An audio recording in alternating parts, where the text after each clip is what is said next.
Okay, so it's really not looking good for Fannie Willis in her Georgia RICO case, man. I'm telling you, that was a rabbit hole that I fell down, and holy crap. A lot of people have been calling on her to resign over all of this scandal going on with her lead prosecutor in the Trump case in Georgia, that RICO case that we all know. It's just a complete and utter nightmare for these people.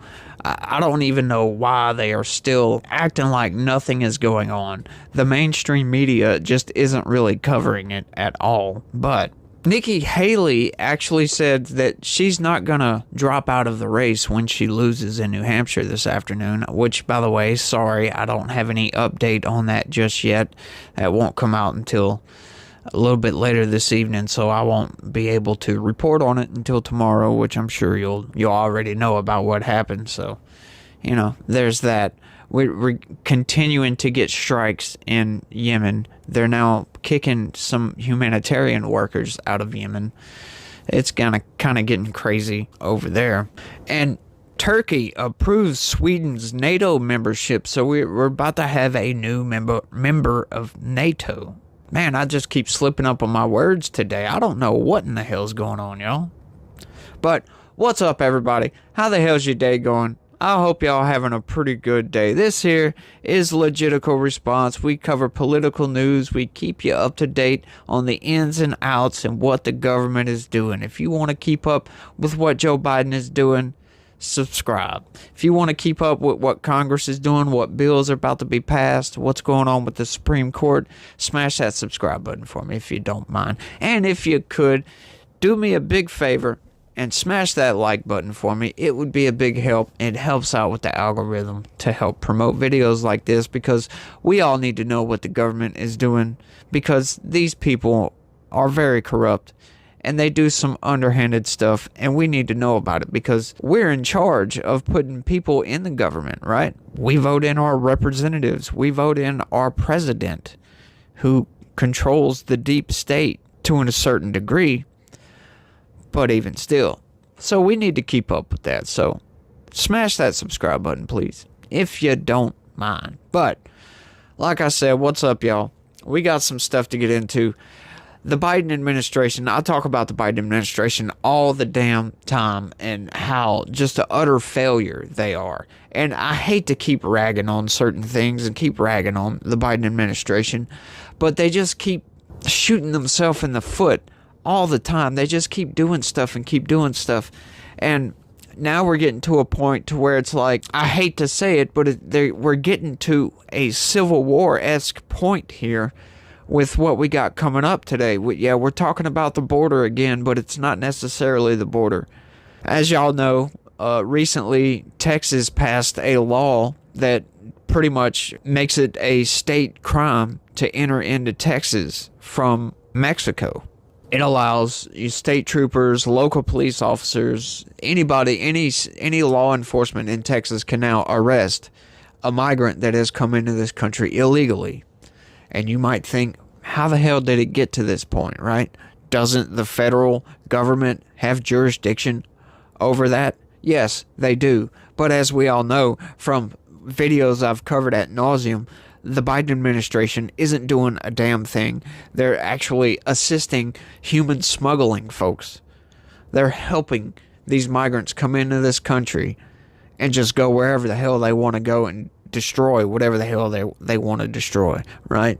And it's not necessarily, sure, there's a lot of good folks that come over here. They want to make a better life for themselves. That's great, right? We all love that. There's no problem there. The problem is the amount of people that are coming through. And the problem is the cartels are operating with impunity. Speaking of the cartels, the Mexican president wants to know why cartels are showing up with United States military equipment, like weaponry and vehicles and all this other stuff. I would love to know that too. They're supposed to be launching an investigation into that, so we will cover that when it comes out, because that is crazy, folks. Yes, the cartels that are operating with impunity across our southern border are operating with United States military equipment, guns, trucks, whatnot.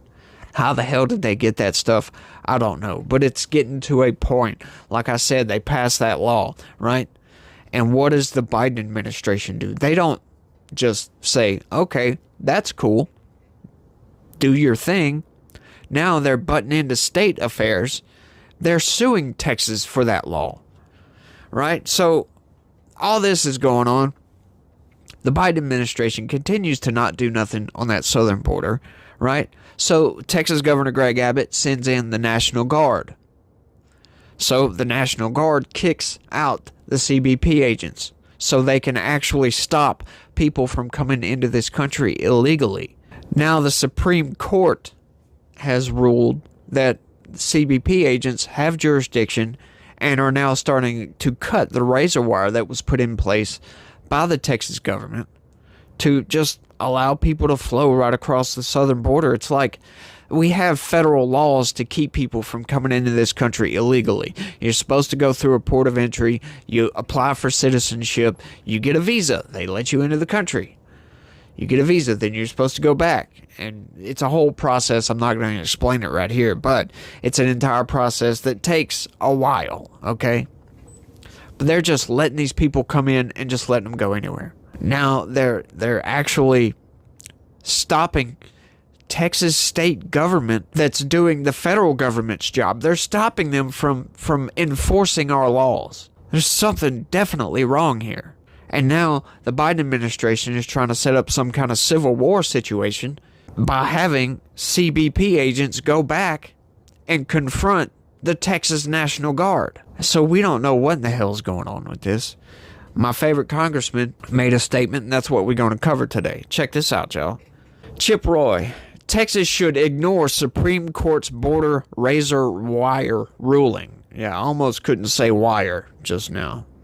Sorry, I screwed up on that. Let's get into it, though.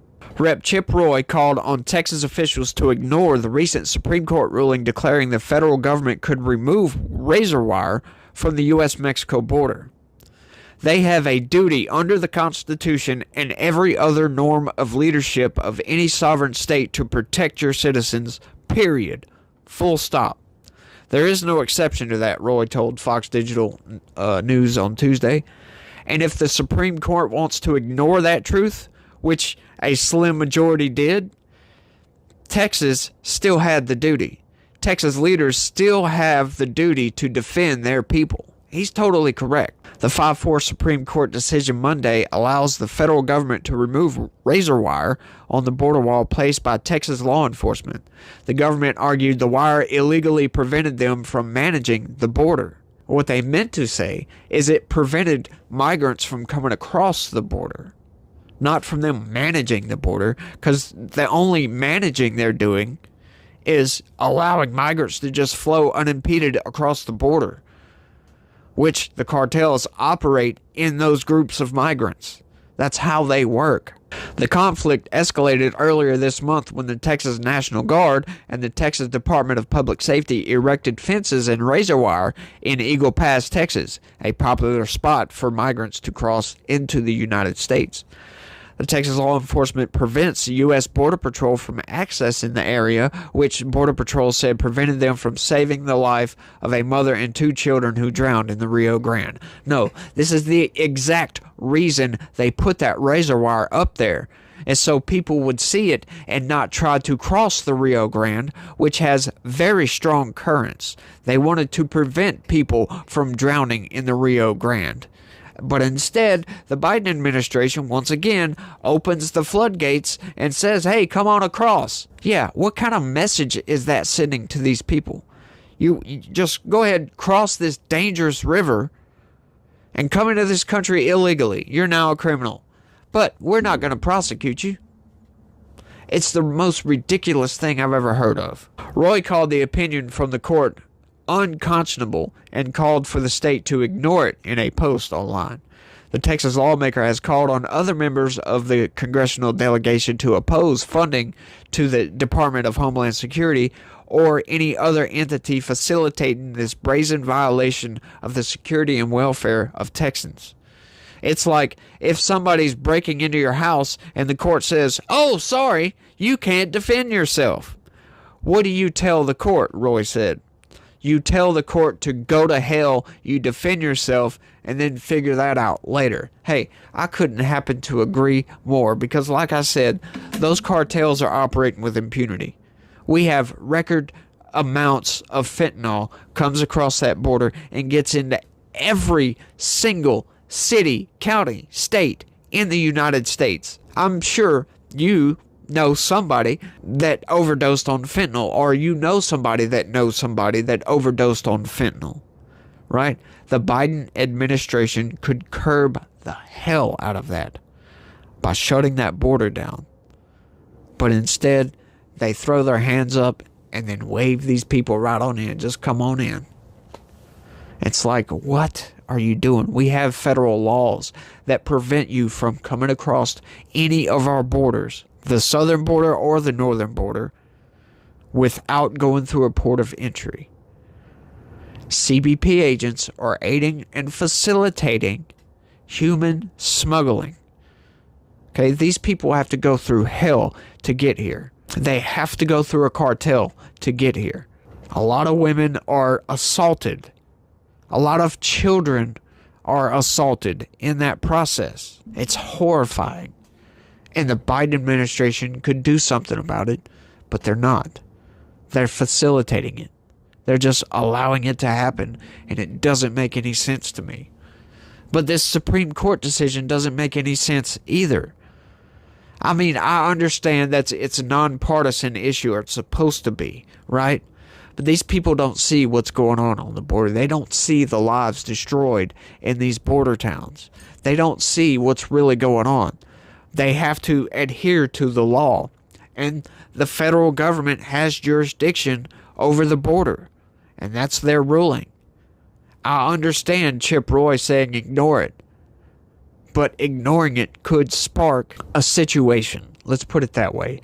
It could spark a very nasty situation where you will now have possibly CBP agents and National Guard face to face standing off against each other. That doesn't sound very good to me. And the Biden administration could do something about that. They could stop it. I don't know what Governor Greg Abbott is going to do, but all he's doing is trying to protect his citizens. That's all that's going on with that. But let me know what you think about this down in the comment section. Let me know what you believe. How should our migrants, how should our border be set up? Should we build a wall? What do you think? Should we just let people just come right on in?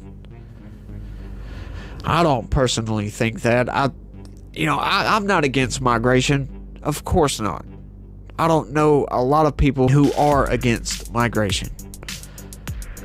But you got to do it the legal way. We have a process. We have that process for a reason, for a very good reason. Trump was building that wall for a very good reason. It's because of the cartels, because of the destruction that goes on with the cartels and their operations, I'll say. But like I said, let me know what you think, and that's all I got for this one, folks. I want to thank everybody for watching. Don't forget, smash that like button for me. It sure is a big help, and I sure would appreciate it. Y'all try to have a good day and be positive. Peace.